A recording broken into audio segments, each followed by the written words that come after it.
অবাক হওয়ার মতোই এক ঘটনা। বরাবরই ব্যাট নিয়ে ড্রিল করতে ছোটা, ঘন্টার পর ঘন্টা উইলোর ধার দেয়া মানুষটাই থ্রোয়ারের ভূমিকায়, তাও আবার স্পিনার তাইজুলের সঙ্গে। প্র্যাকটিস শুরুর আগে তাইজুলকে ব্যাটিংয়ের দীক্ষা দিলেন মুশফিকুর রহিম। তবে কি ভবিষ্যতে কোচ হওয়ার লক্ষ্য? তার প্রস্তুতি আস্তে আস্তে সারছেন মিস্টার ডিপেন্ডেবল খ্যাত মুশি। শুধু কি ব্যাটিং প্র্যাকটিসে, ফিল্ডিং সেশনেও বেশ ভোকাল এবং উদ্যোগী। নয়া ফিল্ডিং কোচ জেমস প্যামেন্টের সঙ্গে ক্রিকেটারদের নানা দিক নির্দেশনা কিংবা কাজ বুঝিয়ে দিতেও দেখা গেছে মুশফিককে।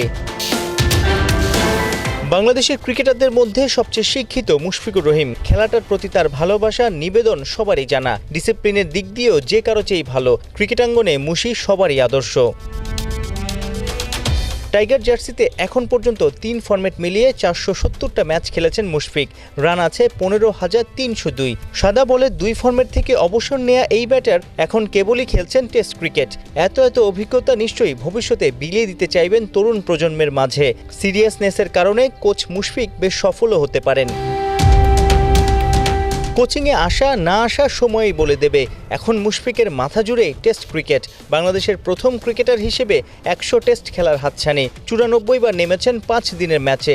ইনজুরি মুক্ত থাকলে চলতি বছরই হয়তো অসাধারণ এক মাইলস্টোনে পৌঁছে যাবেন টাইগার ক্রিকেটের ব্যাটিং স্তম্ভ। ম্যাচের সেঞ্চুরির পথে প্রতিপক্ষ জিম্বাবুয়ের বিপক্ষে বড় শতক হাঁকানোর দারুণ সুখস্মৃতিও আছে মুশফিকুর রহিমের। সাদা পোশাকে তার 3টা ডাবল সেঞ্চুরি, যার দুটোই আবার জিম্বাবুয়ের বিপক্ষে।